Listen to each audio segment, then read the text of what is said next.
Assalamualaikum warahmatullahi wabarakatuh.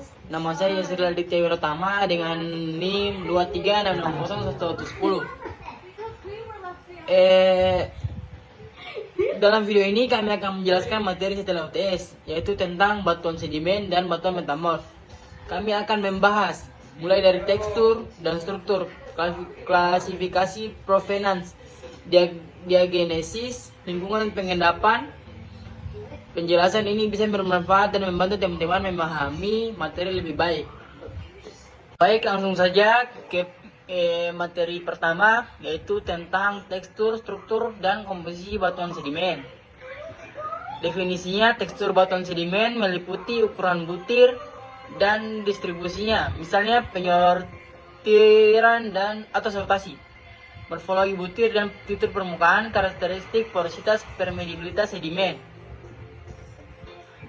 Kedua, semua atribut di atas, ukuran butir dan lain-lain, merupakan hal yang sangat penting yang dapat digunakan untuk menafsirkan proses dan lingkungan pengendapan dan untuk menentukan sifat aliran fluida melalui batuan. Studi detail tekstur sedimen umumnya dilakukan untuk di laboratorium saja, namun observasi awal harus dilakukan di lapangan. Penggunaan lensa tangan, penggaris, dan bagan pembanding ukuran butir sangat penting dalam tekstur batuan sedimen. Baik, lanjut saja, yaitu ukuran butir atau grain size.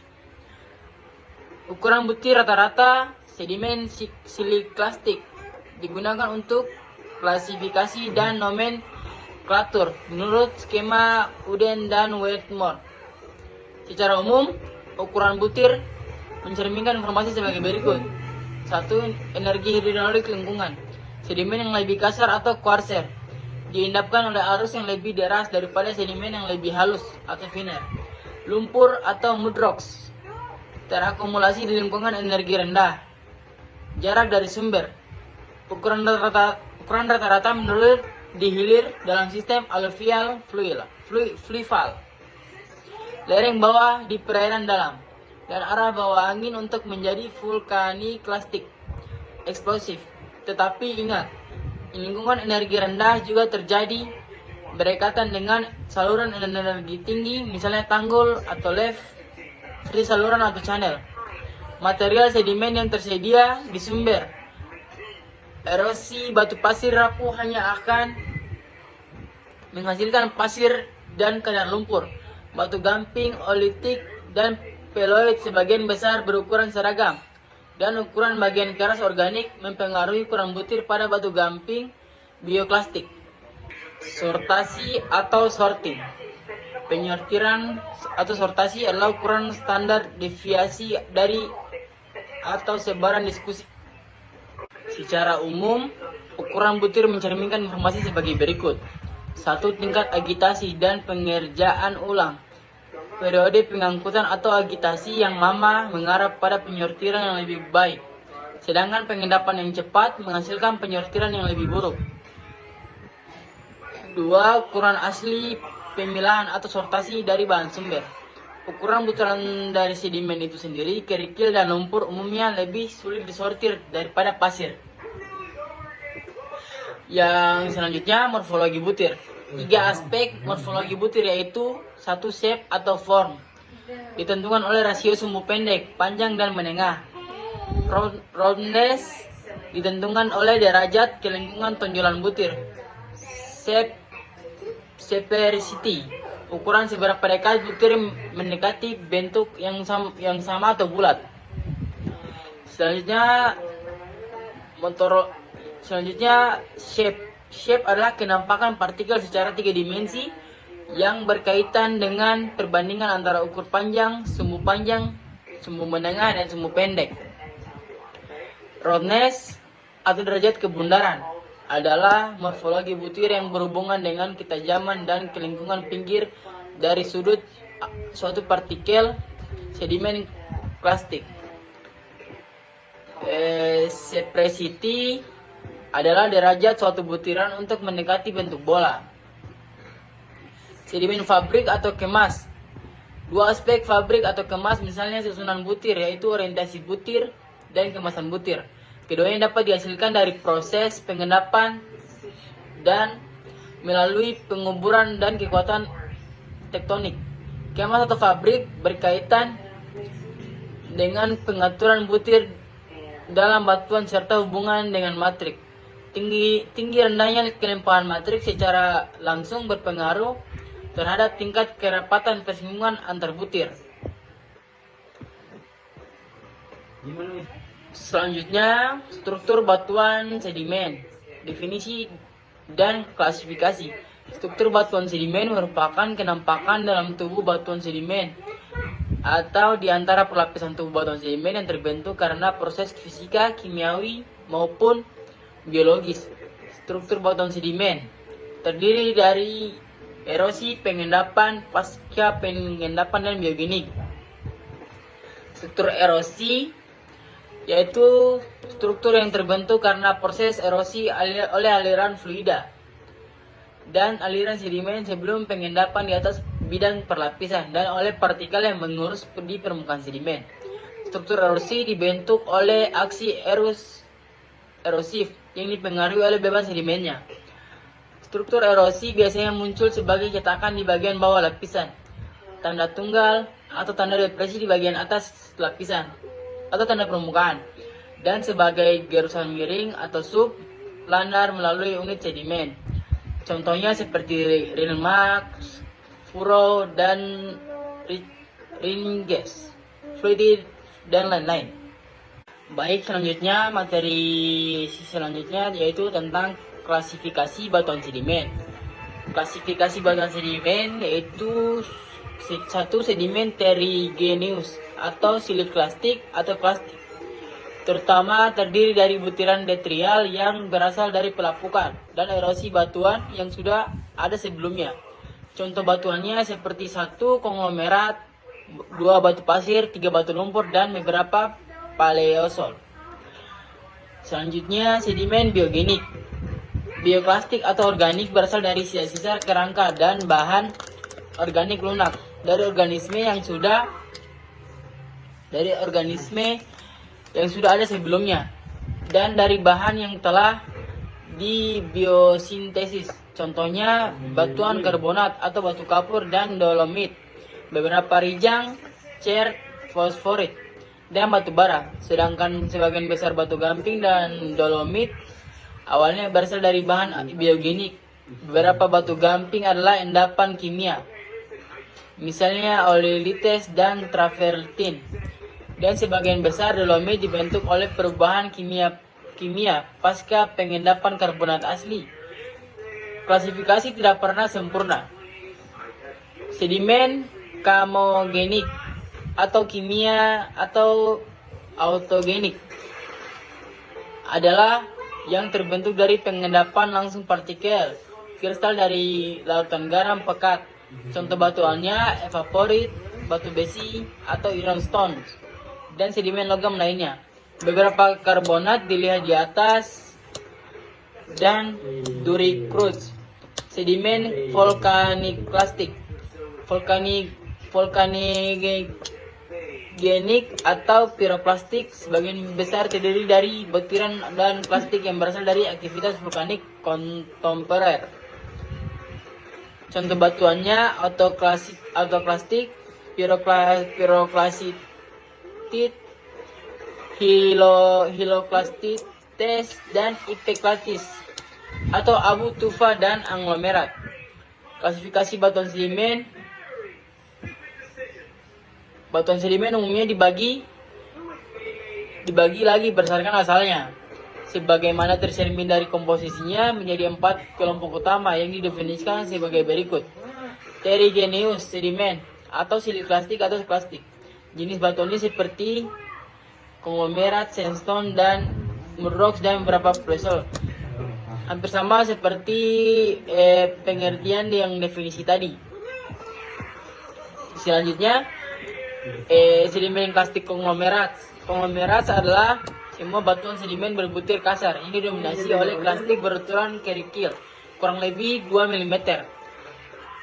Batuan ini juga dikenal sebagai rudit. Sebenarnya konglomerat harus mengandung 50% harus mengandung lebih 50% plastik dengan diameter lebih dari 2 mm.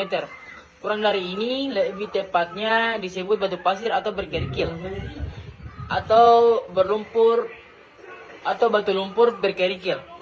Breksi adalah konglomerat dengan bentuk fragmen batuan yang meruncing. Selanjutnya sedimen plastik sandstone. Batu pasir adalah batuan sedimen yang berbutir sedang yang mengandung lebih dari 50% butiran berukuran pasir 0,063 sampai 2 mm yang juga dikenal sebagai arenistes wax dan grey wax.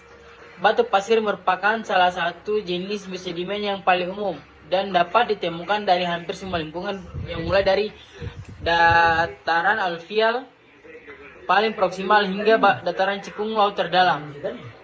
Batu pasir kuarsa paling khas dari lingkungan laut dangkal. Berenergi sedang hingga tinggi. Endapan laut dalam korelatifnya lautan pasir gurun eolian dan bukit pasir di sepanjang pantai. Selanjutnya sedimen plastik mudrock. Mudrock ada di mana-mana, terutama di lingkungan yang pengendapan energi rendah yang lebih tenang, termasuk dataran banjir aluvial, lingkungan danau, laguna, dan muara, daerah rendah, delta, dan lereng pro delta, luar dan semua bagian dari lereng perairan, dalam hingga lingkungan cengkungan dataran. Selanjutnya sedimen non plastik atau karbonat.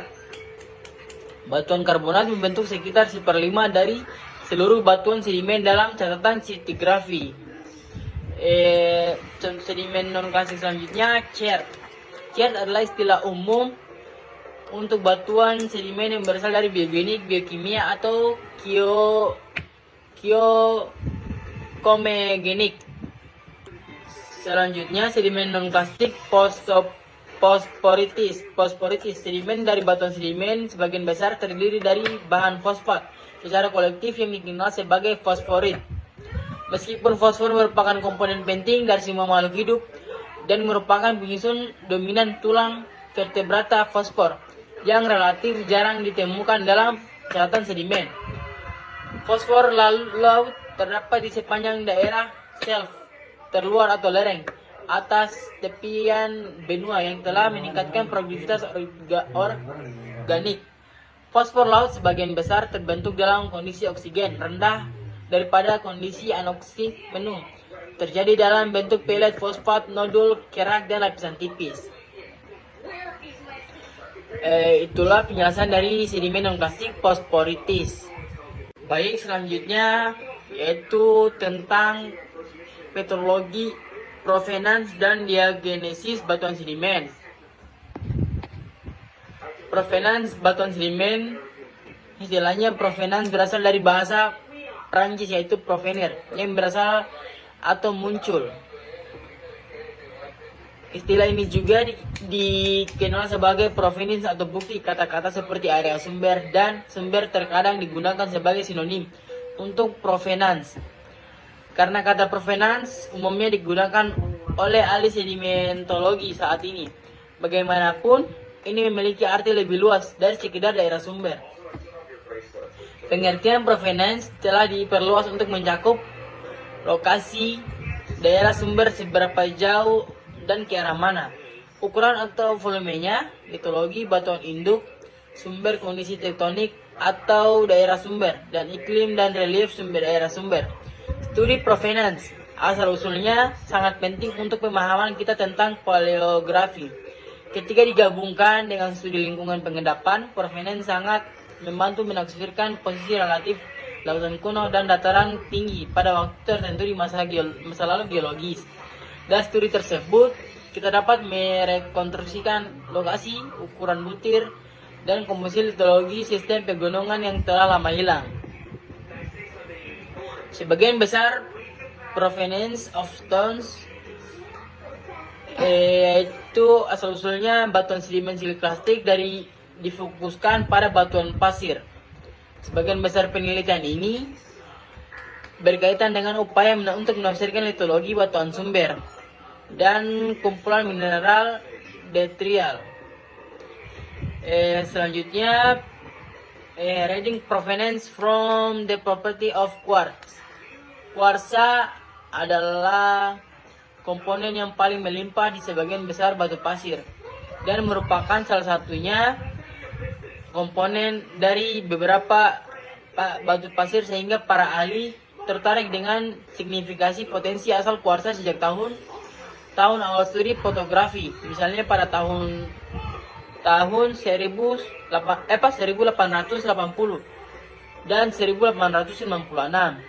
Studi awal ini difokuskan terutama pada signifikasi asal inklusi dalam kuarsa, meskipun kemungkinan signifikasi asal dari kepunahan undulator juga diakui cukup awal. Ketika mineral seperti kuarsa atau feldspar dibombardir oleh aliran elektron berenergi tinggi dalam instrumen yang sesuai, misalnya pemindai mikroskop elektron, partikel cahaya atau foton dipancarkan. Fenomena ini disebut katodoluminescence. Citra kuarsa menampilkan dua jenis karakteristik yang mungkin memiliki signifikasi, asalnya warna dan fabrik atau tekstur. Selanjutnya, provenance significance of feldspar. Feldspar umumnya sangat langka atau tidak ada di arenit kuarsa, namun feldspar adalah konstituen umum dari kebanyakan batu pasir lainnya. Selanjutnya, feldspar kalium atau alkali adalah konstituen penting dari batuan beku felsic, pegmatit, dan banyak jenis plastik dan menengah. Meskipun demikian, penting untuk melihat bagaimana mineralogi feldspar dikaitkan dengan kondisi sumber.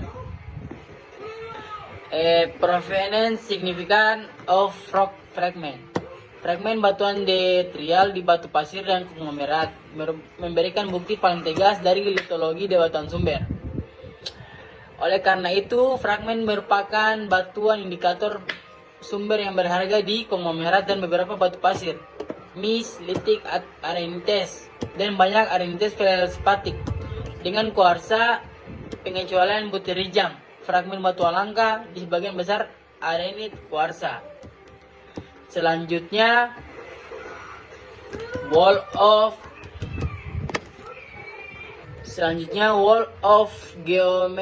geochemistry as a source rock indicator. Beberapa penelitian telah muncul dalam meteorologi geologi yang memanfaatkan geomika batuan utuh dalam analisis provenance. Studi-studi ini mencoba untuk menghubungkan komposisi kimiawi batu pasir yang dinyatakan sebagai kelimpahan unsur mayor atau minor tertentu atau rasio kelimpahan unsur dengan komposisi kimiawi batuan sumber yang sesuai.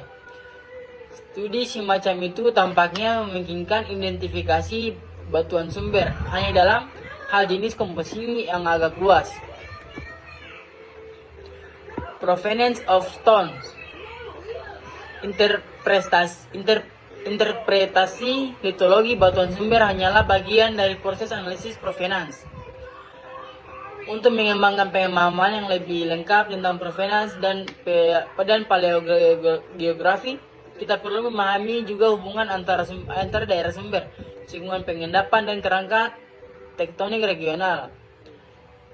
Setting tektonik lempeng mencakup dua fitur, yaitu satu, terranes provenor atau utama, blok kratonik sistem gusur vulkanik, dan sabuk collision.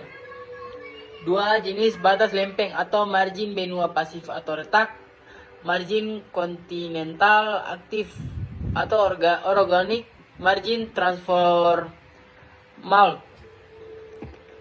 Masing-masing setting provenance ini mencakup pengelompokan batuan sumber yang melepaskan sedimen ke dalam cekungan terkait. Nama saya Ilman dengan NIM 23660138. Saya akan melanjutkan materi yang diberikan kepada rekan saya, yaitu materi keempat dengan judul lingkungan pengendapan. Ya baik, kita lanjut analisis dan intervensi batuan sedimen. Salah satu dari dua tujuan utama dalam analisis dan intervensi batuan sedimen di lapangan adalah untuk menyatukan semua pengamatan yang berbeda pada fasies sedimen dan fiturnya.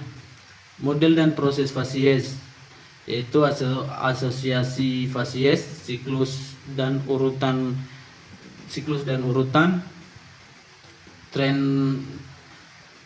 tren dan geometri lateral, elemen arsitektur dan pengaturan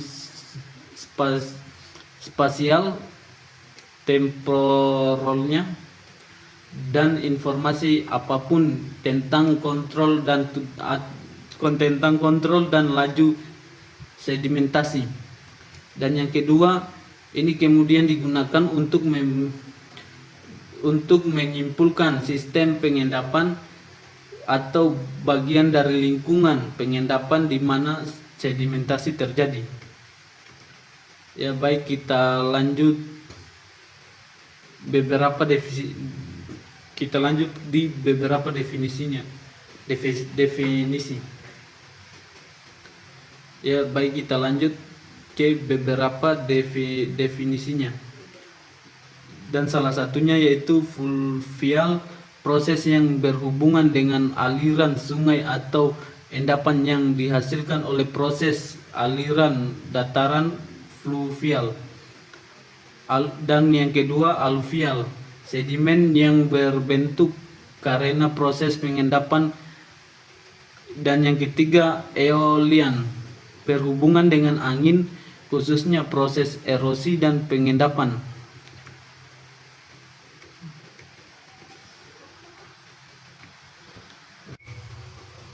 Oke baik, kita melanjutkan materi kelima, proses metamorfosa dan batuan metamorfik. Oke baik, kita masuk ke pendahuluan. Petrologi metamorf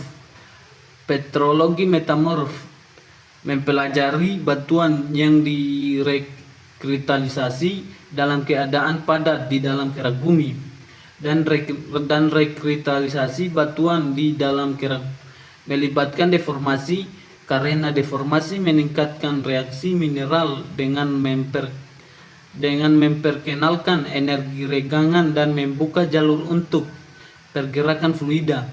Dan petrologi metamorf tampung tindih dengan bidang geologi struktural.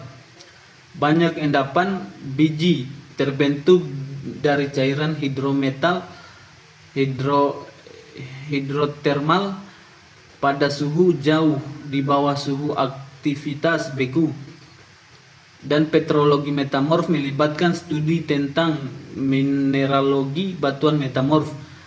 Dan ahli geologi metamorf menggunakan mineral yang ada di dalam batuan metamorf untuk menentukan induknya, yaitu protolit, dan memperkirakan kondisi metamorfisme. Tidak seperti petrologi beku, petrologi metamorf tidak terlalu bergantung pada geokimia batuan secara keseluruhan. Dan kita masuk ke jenis-jenis metamorfisme.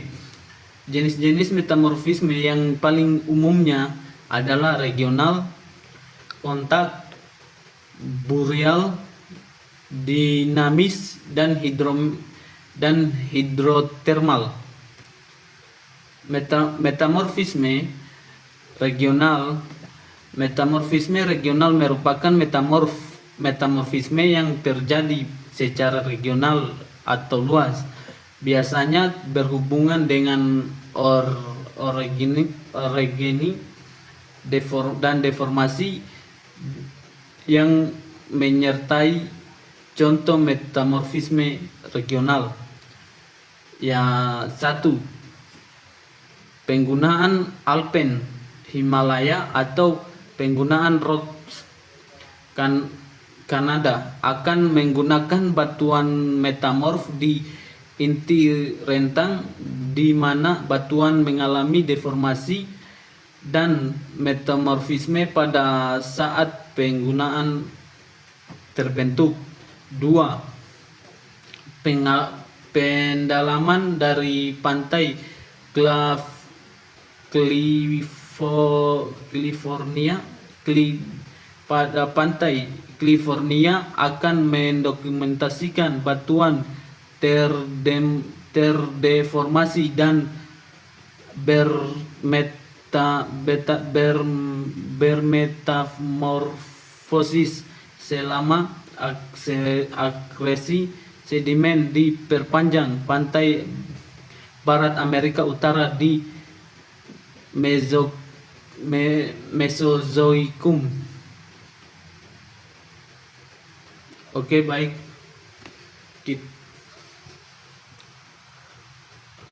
Kita lanjut ke materi ke-6, yaitu batuan metamorf. Metamorfisme adalah perubahan yang terjadi pada suatu benda batuan akibat adanya pengaruh kondisi yang berbeda dari kondisi di mana ia terbentuk. Dan proses metamorfisme sebagai besar tetapi tidak semua melibatkan batuan yang terkubur jauh di bawah batuan lainnya, sehingga mengalami suhu dan tekanan yang lebih tinggi dibandingkan suhu dan tekanan pada saat pembentukannya. Dan kita masuk ke agen metamorfis. 1. Tekanan. Contohnya perubahan butirannya mineral kena pengaruh tekanan.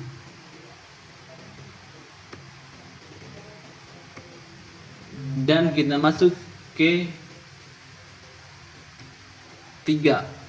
Fluida kimia reaktif. Fluida adalah cairan utama yang ada di dalam batuan atau kerak bumi. Fluida berperan penting. Berperan penting yaitu 1. Fluida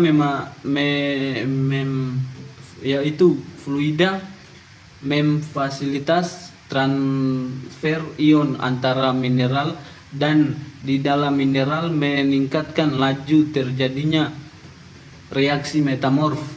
Meskipun fluida tidak serta merata mengubah hasil suatu proses metamorf, air mempercepat proses sehingga metamorfisme dapat terjadi dalam jangka waktu yang lebih singkat, atau proses metamorf yang mungkin tidak sempat diselesaikan akan selesai. Dan yang kedua yaitu fluida, terutama fluida panas, dapat memiliki konsentrasi unsur terlarut atau ion yang tinggi, dan oleh karena itu merupakan media penting untuk memindahkan unsur-unsur tertentu di dalam kerak bumi. Jadi fluida tidak hanya memfasilitas reaksi metamorf dari butiran ke butiran, tetapi memungkinkan pengukuran unsur-unsur kimia dari satu tempat ke tempat lain. Hal ini sangat penting dalam proses hidrotermal dan pembentukan deposit mineral. Dan bagian-bagian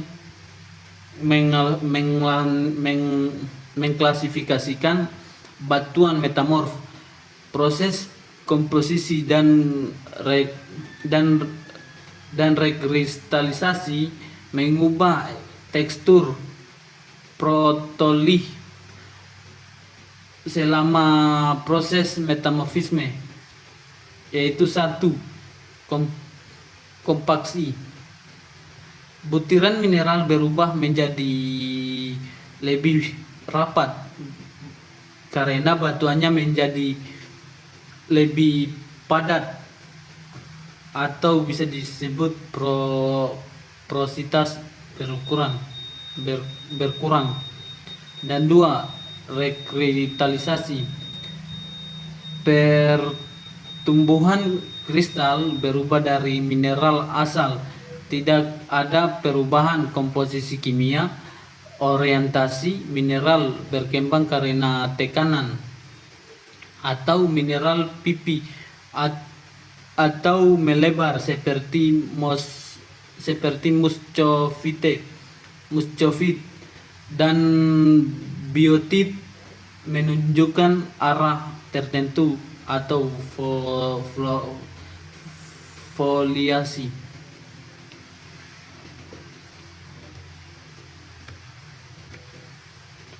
Dan tekstur batuan metamorf foliasi terlihat adanya penjajaran mineral dalam batuan terbentuk melalui satu, rotasi dari mineral pipih atau memanjang. Dua, rekristalisasi mineral yang memberikan kesan arah tertentu. Perubahan bentuk butiran equidimensional menjadi terbentuk memanjang.